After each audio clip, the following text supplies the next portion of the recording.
पहिल्या दोन मेथड पद्धती ज्या आहेत त्या आपण बघितलेल्या आहेत की पहिल्या ज्या दोन पद्धती होत्या आपल्या त्या आपण कॅश सिंपल मेथड, त्याच्यामध्ये cash price, higher purchase price आणि रेट ऑफ इंटरेस्ट जर प्रॉब्लेममध्ये दिला असेल तर कशा पद्धतीने आपण कॅल्क्युलेशन करायचं आहे हा भाग आपण पाठीमागच्या लेक्चरला बघितलेला आहे.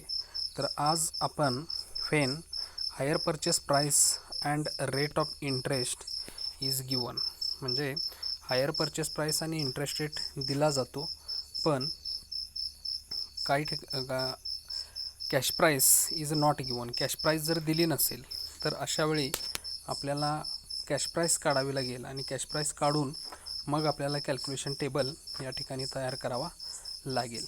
ह्या मेथडलाच थोडक्यात रिव्हर्स मेथड असं सुद्धा म्हणतात. रिव्हर्स मेथडनं सुद्धा या ठिकाणी प्रॉब्लेम रिव्हर्स म्हणजे last year, first year to last इयरपासून पहिल्या वर्षापर्यंत जे त्याचं इंटरेस्ट कॅल्क्युलेशन आहे ते आपल्याला या ठिकाणी तयार करावं लागतं. इंटरेस्ट कॅल्क्युलेशन आणि हायर परचेस प्राईस आणि कॅश प्राईस ही त्या वर्षी शेवटच्या हप्त्यापासून पहिल्या हप्त्यापर्यंत या ठिकाणी आपल्याला कॅल्क्युलेट करावे लागते. तर या मेथडमध्ये जे एक्सप्लेनेशन दिलेलं आहे तो भाग आपण बघूया. When cash price of an asset is not given in the problem, interest as well as cash price will be calculated by working backward. It means the interest included in the last installment is calculated first, then interest included in the each portion of the last installment plus last but one installment is calculated. This is continued up to first installment. म्हणजे this method is also known as LIFO method किंवा reverse method असं सुद्धा या ठिकाणी त्याला म्हटलं जातं. तर या ठिकाणी काय केलं जातं बघा की कॅश प्राईस दिली जात नाही. कॅश प्राईस म्हणजे त्या मालाची किंवा ॲसेटची मूळ किंमत या ठिकाणी दिली जात नाही, इंटरेस्ट दिला जातो. आता त्याचं वर्किंग बॅकग्राऊंड जे आहे म्हणजेच थोडक्यात उलट्या पद्धतीनं आहे. आपण पहिल्या दोन मेथडमध्ये काय करतो, पहिल्या हप्त्यापासून शेवटच्या हप्त्यापर्यंत इंटरेस्ट कॅल्क्युलेशन करतो आणि प्रत्येक हप्त्याची कॅश प्राईस आणि हायर परचेस प्राईस म्हणजे हप्ता हा दिला जातो. तर या ठिकाणी इंटरेस्ट कॅल्क्युलेट करत असताना लास्टच्या इन्स्टॉलमेंटचं इंटरेस्ट आपल्याला प्रथम कॅल्क्युलेट करावं लागेल आणि इंटरेस्ट हे कॅश प्राईसचाच भाग असतं किंवा कॅश प्राईसमध्ये इंटरेस्टचा पोर्शन असतो, म्हणजे इंटरेस्टची अमाऊंट ही कॅश प्राईसमध्ये असते. Of the last instalment plus last but one instalment is calculated. This process is continued up to first, म्हणजे शेवटच्या हप्त्यापासून पहिल्या हप्त्यापर्यंत इंटरेस्ट कॅल्क्युलेशन केल्यानंतर शेवटच्या हप्त्यापासून पहिल्या हप्त्यापर्यंत इंटरेस्ट कॅल्क्युलेशन केल्यानंतर पोर्शन ऑफ कॅश प्राईसचा जो टेबल आहे त्याची टोटल केली की कॅश प्राईस मिळते आणि जो इंटरेस्टची टोटल केली की आपल्याला टोटल इंटरेस्ट या ठिकाणी मिळतं. तर याच्यामध्ये प्रॉब्लेम दिलेला आहे बघा, आपण डायरेक्ट प्रॉब्लेम बघूया. त्या प्रॉब्लेमनुसार आपल्याला डायरेक्ट कॅल्क्युलेशन या ठिकाणी करता येईल. तर त्याच्यामध्ये Ram purchased machine from Lakshman under hire purchase system on 1 April 2013. Ram agreed to pay the price of the machine in 5 annual installments as stated below and agreed to pay 10% interest on unpaid balance of cash price. Ascertain the cash price of the machine and calculate interest included in each installment. या ठिकाणी instalment दिलेले आहेत बघा. पहिला instalment दिलेला आहे 31 मार्च 2014ला 1500 रुपये, 31 मार्च 2015ला आहे 1400 रुपये, मार्च 2016ला आहे 1300 रुपये, चौथा इन्स्टॉलमेंट आहे 31 मार्च 2017चा 1200 आणि 31 मार्च 2018चा 1100 रुपये असा पाचवा इन्स्टॉलमेंट आहे.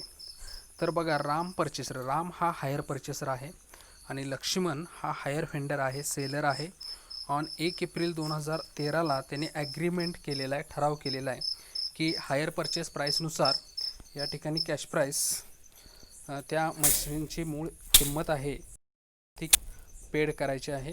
त्याचा इंटरेस्टचा रेट दिलेला आहे, ॲग्रीड पेड 10%, अनपेड बॅलन्स म्हणजे जो आउटस्टँडिंग बॅलन्स आहे, अनपेड बॅलन्स आहे प्रत्येक वर्षाचा, त्याच्यावरती 10% इंटरेस्ट या ठिकाणी कॅल्क्युलेशन करायचं आहे.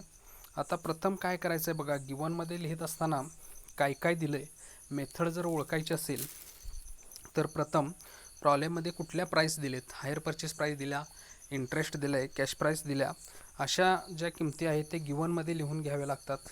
तर अशा पद्धतीनं हा कुठल्या किमतीत दिलेत ह्या लिहून घेतल्यानंतर आपल्याला मेथड ओळखता येईल. या ठिकाणी कॅश प्राईस दिलेले नाही, हायर परचेस प्राईस आपल्याला काढता येते. सगळे इन्स्टॉलमेंट प्लस केले आणि डाऊन पेमेंट प्लस केलं की या ठिकाणी आपल्याला टोटल हायर परचेस प्राईस मिळते. आता इंटरेस्ट कॅल्क्युलेशन करावं लागेल. कॅश प्राईस काढायची असेल तर इंटरेस्ट कॅल्क्युलेशन करावं लागेल. इंटरेस्ट कॅल्क्युलेशन करत असताना इंटरेस्टचा रेट 10% आहे. म्हणजे या ठिकाणी 10% काय मानायचे की 10% म्हणजे 10 मानायचे आहेत, इंटरेस्ट 10 मानायचे आहेत आणि टोटल कॅश प्राईस ही 100 मानायची आहे. म्हणजे 100मध्ये म्हणजे थोडक्यात 100मध्ये 1 रुपया प्लस केला किंवा 10 रुपये प्लस केले तर 111 रुपये होतात. म्हणजे 111 रुपये ही झाली हायर परचेस प्राईस. म्हणजे हायर परचेस प्राईस ही कधी जास्त असते, कॅश प्राईसपेक्षा जास्त असते. म्हणून या ठिकाणी आपण 100 रुपये हे मानायचे आहे कॅश प्राईस, 10% इंटरेस्ट रेट मानायचा आहे. म्हणजे टोटल हायर परचेस प्राईस होईल 110 रुपये. हेच जर कन्वर्जन 10 रुपयामध्ये केलं आपण तर 10 रुपयामध्ये 1 रुपये काय असणार आहे, कॅश प्राईस असणार आहे. म्हणजे 1 रुपये कॅश प्राईस प्लस केली आपण या ठिकाणी ही 11 रुपये हे हायर परचेस प्राईस होईल. म्हणजे या ठिकाणी जे गुणोत्तर मांडलेलं आहे बघा, 10% म्हणजे 10/100 केलेले आहेत.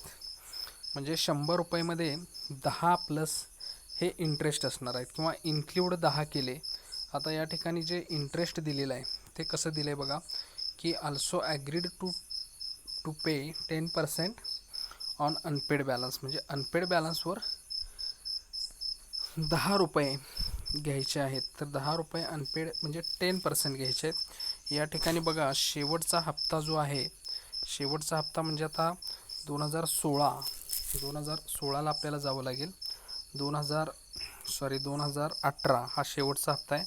2018ला आपण या ठिकाणी येऊया की या ठिकाणी शेवटचा हप्ता जो आहे तो 1100 रुपये आहे. म्हणजे 1100 रुपये म्हणजे थोडक्यात ते 110 रुपयात मानायचे आहेत किंवा 11 रुपयात असे मानायचे आहेत. म्हणजे 110 तर मानायचे किंवा 11 तर मानायचे. जर 10 रुपयाच्या प्रमाणात मानले तर 10 प्लस 1 होईल आणि 111 मानले तर 100 प्लस 10% येईल.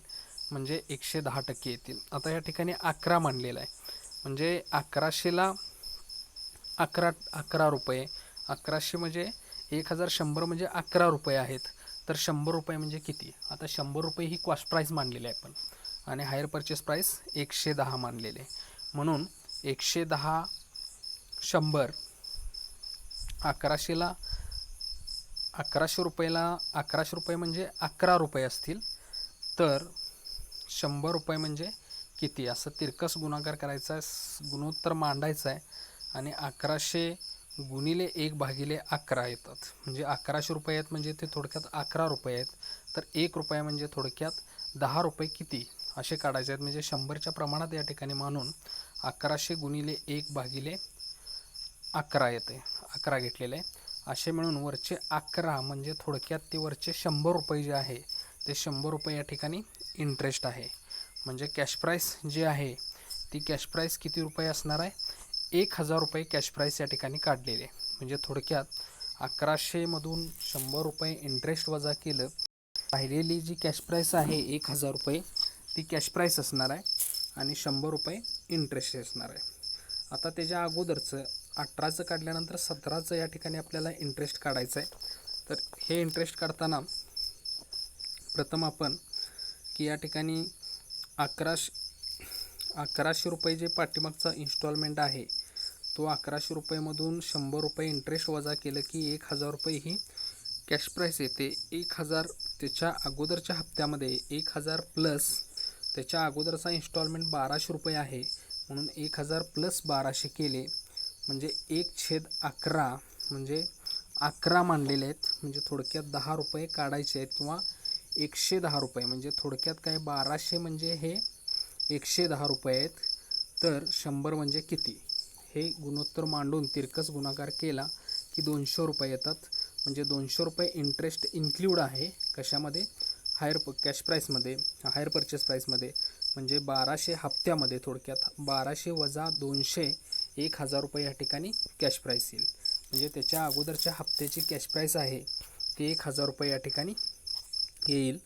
त्याच्यानंतर पुढचा जो हप्ता आहे त्याचा कॅल्क्युलेट करत असताना या ठिकाणी दिलेलं आहे बघा की 2016चा प्रत्येक हप्त्यामध्ये येणारी कॅश प्राईस प्लस करायची आहे. मात्र 2016ची या ठिकाणी 18ची 1000 आहे, 17ची सुद्धा 1000 आली, 16ची 1300 प्लस करायचे आहेत. म्हणजे 1000 प्लस 1300 असे मिळून टोटल 3300 येतात. म्हणजे 3300 म्हणजे थोडक्यात 110 मानायचे आहेत. म्हणजे वरचे जे आहेत 100 म्हणजे 300 येतात. ते 300 इंटरेस्ट येतं. म्हणजे 1300मधून 300 गेले, राहिले कॅश प्राईस 1000. तसंच त्याच्या अगोदरच्या हप्त्याचं पण कॅल्क्युलेशन तसंच करायचं आहे. 1400 आहे, पाठीमागच्या कॅश प्राईस सगळ्या प्लस करायच्या आहेत. म्हणजे कॅश प्राईस ज्या आलेल्या आहेत पाठीमागच्या 4 हप्त्याच्या 3 हप्त्याच्या त्या 3000 येतील. चालू हप्ता 1400चा आहे, म्हणून या ठिकाणी 1400 प्लस केले असे मिळून 4400 होतात. 4400 म्हणजे 111 मानायचे आहेत किंवा 110 मानायचे आहेत. 110 तर 100 म्हणजे किती हे थोडक्यात 400 या ठिकाणी तिरकस गुणाकार करून येईल. म्हणजे 1400 वजा 400 1000 कॅश प्राईस येईल. त्याच्यानंतर परत 1500 पहिला हप्ता आहे. तसंच पाठीमागचे जे 4000 आलेले आहेत ते 4000, 18चे 1, 17चे 1000, 16चे 1000 आणि 15चे 1000 असे मिळून टोटल मला वाटतं 4000 येतात. हे चालू वर्षाचे 1500 म्हणजे 5500 म्हणजे थोडक्यात ते 110 मानायचे आहेत. म्हणजे 100 म्हणजे किती क्वेश्चन मार्क. परत तिरकस गुणाकार करून 500 इंटरेस्ट येईल. या ठिकाणी इंटरेस्ट 500 आले, 1500मधून 500 वजा गेले तर कॅश प्राईस या ठिकाणी 1000 कॅश प्राईस आली. म्हणजे थोडक्यात रिव्हर्स मेथड आहे. म्हणजे शेवटच्या हप्त्यापासून पहिल्या हप्त्यापर्यंत या ठिकाणी इंटरेस्ट कॅल्क्युलेशन प्रथम केलेलं आहे आणि इंटरेस्ट कॅल्क्युलेशनमधून हायर परचेस प्राईस म्हणजे इन्स्टॉलमेंट कॉलममधून प्रत्येक इन्स्टॉलमेंटमधून इंटरेस्ट वजा केलं की राहिलेली जी किंमत असते तिला ह्या ठिकाणी कॅश प्राईस म्हणतात. आता ह्या दोघांची जर टोटल केली तर या ठिकाणी आपल्याला टोटल करून या ठिकाणी जी येणारी टोटल आहे ती मला वाटतं इकडं दाखवलेली आहे बघा. थोडक्यात 6500 हायर परचेस प्राईस आहे. कॅश प्राईस ही 5000 आलेली आहे. म्हणजे 1500 वरचा फरक जो आहे तो थोडक्यात टोटल इंटरेस्टचा पोर्शन या ठिकाणी आलेला आहे. म्हणजे 5000 ही कॅश प्राईस आपल्याला टेबल कॅल्क्युलेशन केल्यानंतर मिळते. आता रिव्हर्स मेथडनं कशा पद्धतीने प्रॉब्लेम सोडवला आहे हा भाग या ठिकाणी तुम्हाला थोडा लक्षात आला असेल. ॲझम्पशन मानायचं आहे की दिलेली किंमत कॉस्ट प्राईस आपल्याला माहीत नाही म्हणून 100 मानायचे आहे. इंटरेस्ट 5% असेल, 10% असेल तर 100मध्ये +5 किंवा 100मध्ये +10% म्हणून 10 प्लस केले तर 110 होतात. तर शेवटच्या हप्त्याचं प्रथम असणारी इन्स्टॉलमेंट तो 110 मानायचा आहे आणि 110 मानून वरचे 10 वेगळे काढायचे आहेत. म्हणजे इंटरेस्टच्या रेटनुसार इंटरेस्ट बाजूला निघालं की या ठिकाणी कॅश प्राईस मिळते. असे प्रत्येक हप्त्याचे त्याच्या अगोदरचा हप्ता काढत असताना लास्ट इन्स्टॉलमेंटची कॅश प्राईस मात्र प्लस करावी लागेल. असे जेवढे नंबर ऑफ इयर्स किंवा नंबर ऑफ इन्स्टॉलमेंट आहेत तसे इन्स्टॉलमेंट प्लस करत जायचे आहेत, कॅश प्राईस प्लस करत जायचे आहे आणि 110 किंवा 105 असं ॲझम्पशन काढून या ठिकाणी आपल्याला प्रॉब्लेम सोडवता येईल. तर अशा प्रमाणे या ठिकाणी आपल्याला प्रॉब्लेम हा रिव्हर्स मेथडनुसार कॅश प्राईस दिली नसताना या ठिकाणी आपल्याला सोडवता येईल. त्याच्यानंतर पुढची मेथड आहे बघा, चौथी मेथड आहे last method. Cash price and higher purchase price is given. म्हणजे कॅश प्राईस आणि हायर परचेस प्राईस ही या ठिकाणी दिलेली आहे. मात्र rate of interest is not given. म्हणजे इंटरेस्ट रेट या ठिकाणी दिलेला नाही. आता आता इन सम प्रॉब्लेम, असा जर परीक्षेला प्रॉब्लेम आला किंवा असा प्रॉब्लेम आपल्याला सोडवायचा असेल तर कॅल्क्युलेशन टेबल कसा तयार करायचा. आता प्रत्येक मेथडमध्ये कॅल्क्युलेशन टेबल मात्र बदलतो आहे. पहिली मेथड आपण बघितलेली आहे, त्याच्यामध्ये 5 कॉलम करावे लागतात. दुसऱ्या मेथडमध्ये 5 करावे लागतात. तिसऱ्या मेथडमध्ये मात्र त्याच्यामध्ये सुद्धा 5 कॉलम, असे प्रत्येक मेथडमध्ये 5 कॉलम आपल्याला करावे लागतील. फक्त त्याचं कॅल्क्युलेशन वेगळं येईल.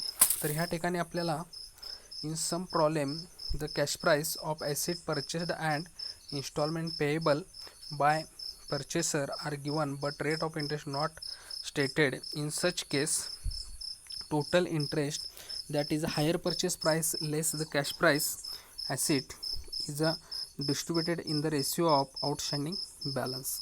आता या ठिकाणी काय करायचं आहे, जर इंटरेस्ट रेटच दिला नसेल तर आपल्याला टोटल इंटरेस्ट प्रथम काढावं लागेल.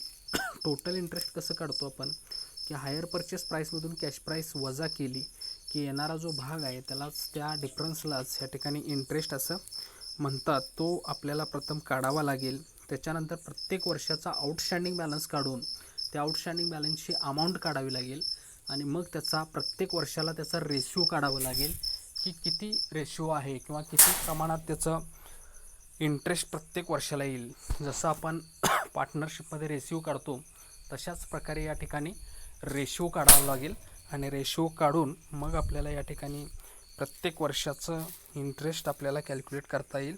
या ठिकाणी प्रॉब्लेम दिलेला आहे बघा एक, फक्त कॅल्क्युलेशन बघतोय आपण. Ganesh purchased machine from Shiva under the higher purchase system on 1 April 2016. The cash price of the machine was ₹60,000. The hire purchase agreement provide that 20,000 is to be paid. Signing the contract and balance paid equal installment at ₹20,000 each. म्हणजे total जे आहे ती price 60,000 रुपये आहे. 60,000तले 20,000 advance payment दिलेलं आहे, cash down payment दिलेलं आहे. राहिलेले 40,000 आहेत ते 20,000 ह्या 2 हप्त्यामध्ये, 3 हप्त्यामध्ये किंवा 2, पहिले 20 गेले म्हणल्यानंतर 40,000 रुपये राहतात, ते 2 हप्त्यामध्ये द्यायचे आहेत. तर पहिल्यांदा या ठिकाणी आउटस्टँडिंग बॅलन्स आपल्याला या ठिकाणी काढावा लागेल.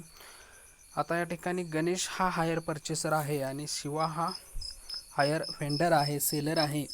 1 एप्रिल 2016ला ॲग्रीमेंट केलेला आहे. म्हणजे 1 एप्रिल ते 31/3/17, 31/3/18 आणि 31/3/19 असे या ठिकाणी आउटस्टँडिंग बॅलन्स आपल्याला काढावं लागेल. प्रथम टोटल इंटरेस्टचा पोर्शन काढून घ्यायचा. प्रॉब्लेममध्ये काय दिलेलं आहे की टोटल हायर परचेस प्राईस ही कॅश प्राईस जी आहे ती 60,000 आहे मूळ किंमत. म्हणजे 20,000 ॲडव्हान्स पेमेंट केलं आहे, याचा अर्थ 80,000 रुपये हायर परचेस प्राईस आहे. 60 + 20 म्हणजे कॅश प्राईस या ठिकाणी 60,000 आहे. 80मधून 60 गेले, राहिले टोटल इंटरेस्ट 20,000. म्हणजे 20,000 रुपये हे काय आहे, एकूण इंटरेस्ट आहे. म्हणजे ते 3 हप्त्यामध्ये विभागायचे आहेत 20,000. आता ते विभागत असताना काय करायचं आहे, हायर परचेस प्राईस ऑन 1/4/16ला 80,000 होती, त्यातलं डाऊन पेमेंट 20 दिलं, राहिले 60,000. 60,000मधून परत 20,000 पहिला हप्ता दिला, सेकंड 20, थर्ड 20. म्हणजे 60 + 20 40 राहतात, 40 + 20 20,000 राहतात. म्हणजे ह्या ठिकाणी आउटस्टँडिंग बॅलन्सची अमाऊंट जर बघितली 20 40 60 अशी राहते. म्हणजे 20 40 आणि 60 ह्या 3 संख्येला भाग अशा कुठल्या संख्येनं जातो हे बघितलं तर आपल्याला 10 दुनी 20, 10 चोक 40 आणि 10 सक 60. म्हणजे थोडक्यात त्याचं रूपांतर आपण केलं तर 3:2:1 हा रेशिओ येईल. म्हणजे टोटल रेशिओ हा 6 येईल. म्हणजे पहिल्या हप्त्याचं, लास्ट हप्त्याचं इंटरेस्ट जे आहे, पहिल्या हप्त्याचं, ते पहिल्या हप्त्याचं 3 येईल, दुसऱ्या हप्त्याचं 2 येईल आणि शेवटच्या हप्त्याचं 1 येईल. ह्या ठिकाणी मात्र पहिल्या वर्षापासून शेवटच्या वर्षापर्यंतचं इंटरेस्ट कॅल्क्युलेशन करायचं आहे. आउटस्टँडिंग बॅलन्सचा रेशिओ 3:2:1 येतो. म्हणजे outstanding balance ratio was there for amount of total interest. म्हणजे 20,000 आहेत ते 20,000 3:2:1 ह्या प्रमाणात विभागायचे आहेत. म्हणजे 20,000 भागिले आपण 6 केले तर 6 भागिले केल्यानंतर जो काय आपल्याला टोटल अमाऊंट मिळेल एकूण एका रेशिओची, ती रेशिओ गुणिले 3 गुणिले 2 आणि गुणिले 1 अशा पद्धतीनं करून त्या ठिकाणी इंटरेस्ट विभागायचा आहे. तर ह्या ठिकाणी दिलेलं आहे बघा, रेशो काढून त्या ठिकाणी कॅल्क्युलेशन टेबलसुद्धा दिलेला आहे. 1/4/16ला 20,000 गेट दिले. आउटस्टँडिंग टोटल इंटरेस्ट येणार नाही पहिल्या तारखेपासून पहिल्या इन्स्टॉलमेंट 31/3/17ला संपतो. तर त्याचा 20,000 रुपये येईल. आणि 20,000 रुपये हे 20,000 मध्ये किती इंटरेस्ट आहे ते काढत असताना त्याचं कॅल्क्युलेशन प्रथम करावं लागेल. 20,000 गुणिले 3/6 म्हणजे पहिल्या हप्त्याचं या ठिकाणी 10,000 रुपये इंटरेस्ट येईल. दुसऱ्या हप्त्याचं 31/3/18ला 20,000 रुपये आहेत आणि 31/3/19चा 20,000. हप्ते समान आहेत 60,000. त्यामुळं तिन्ही कॉलममध्ये 20,000 येतील. कॅश प्राईस काढत असताना काय करायचं आहे की टोटल 20मधून 10 वजा केले तर 1,000 रुपये. तर या ठिकाणी पहिल्या हप्त्याचं 20,000 गुणिले 3/6 केले तर पहिल्या वर्षाचं इंटरेस्ट येईल ते 1,000 रुपये येईल. इंटरेस्ट कॉलममध्ये 1,000 येतील. दुसऱ्या कॉलममध्ये 20,000 गुणिले 2/6 केले तर 6,667 येतात. म्हणजे 20,000मधून 6,667 वजा झाले की 13,333 राहतात. म्हणजे 6,667 इंटरेस्ट आलं. आणि लास्ट इन्स्टॉलमेंटचं 20,000 गुणिले 1/6 आहे म्हणून 3,333 रुपये इंटरेस्ट येईल. म्हणून 20,000मधून 3,333 वजा केले की 16,667 रुपये या ठिकाणी कॅश प्राईस येईल. तसंच सेम वरच्या दोन्ही कॉलममधून जो इन्स्टॉलमेंट आहे, इन्स्टॉलमेंटमधून इंटरेस्ट वजा केलं तर येणारी जी कॅश प्राईस आहे 13,333 आणि 10,000 या ठिकाणी दर्शवलेली आहे. म्हणजे या ठिकाणी पहिल्या हप्त्याचं इंटरेस्ट जे आहे हे 17चं 20मधून 1,000 रुपये गेले की थोडक्यात त्या ठिकाणी आपल्याला 10,000 रुपये इथं कॅश प्राईस दिलेले आहे. तर ही कॅश प्राईस या ठिकाणी 19,000 कॅश प्राईस पाहिजे. इथं मला वाटतं कॅल्क्युलेशन इथं पुस्तकातच चुकलेलं आहे, त्यामुळे त्या ठिकाणी आपण करेक्शन केलं तर 19, 13, 16, 667 आणि 20,000 प्लस केले तर 60,000 कॅश प्राईस येते. हायर परचेस प्राईस 80,000 येते आणि इंटरेस्ट या ठिकाणी टोटल इंटरेस्ट जे आहे ते 20,000 रुपये या ठिकाणी येते. म्हणजे अशा प्रकारे जर प्रॉब्लेममध्ये इंटरेस्ट रेट दिला नसेल तर रेशो काढून या ठिकाणी आपल्याला टेबल तयार करावा लागेल. आणि रिव्हर्स मेथडमध्ये म्हणजे थोडक्यात कॅश प्राईस दिली नसेल तर शेवटच्या हप्त्यापासून पहिल्या हप्त्यापर्यंत इंटरेस्ट या ठिकाणी आपल्याला कॅल्क्युलेशन करावे लागेल. आता ह्या दोन्ही मेथड या ठिकाणी मी थोडं तुम्हाला एक्सप्लेन किंवा कॅल्क्युलेशन टेबल या ठिकाणी दर्शवलेलं आहे. ते तुम्ही लेक्चर ऐकून किंवा जे गुगल क्लासरूम आहे त्याच्यावरती मी नोट्स पाठवतो आहे, त्या नोट्स तुम्ही वहीत लिहून काढायचे आहेत. आणि ते वहीत लिहून काढलं की त्याचं कॅल्क्युलेशन कसं आहे किंवा काय आहे हे थोडक्यात तुम्हाला समजेल. म्हणजे चारही मेथडचं आपण कॅल्क्युलेशन विथ टेबल ह्या ठिकाणी पूर्ण केलेले आहेत. इथून पुढचे प्रॉब्लेम आहेत ते झूम ॲपवर पण चालू करणार आहे. त्या पद्धतीनं आपण त्या ठिकाणी लेक्चर पुढच्या आठवड्यापासून ते कंटिन्यू घेतलं जाईल.